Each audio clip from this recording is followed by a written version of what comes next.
how to use OBS virtual camera on Discord.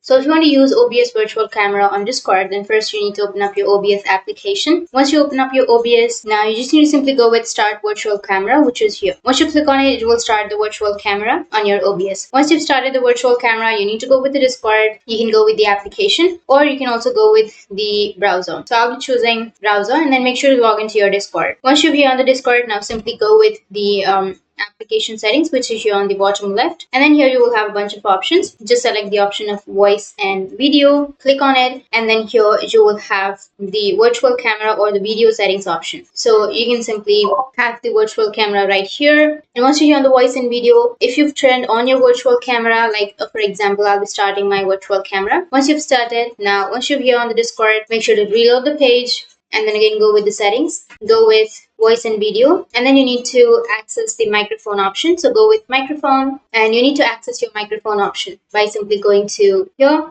and then you need to turn it on. Once you turn that on, now you need to scroll down, and here you will have video settings option. So simply go with test video, and then you can open up your video. Once you've opened, you can scroll down and go with camera, and under camera, if you have OBS option, then you can simply choose the OBS option, allow the use of camera, and that's it. That's how you can use virtual camera on your Discord by OBS. And if you have any questions, feel free to comment below. Thanks for watching.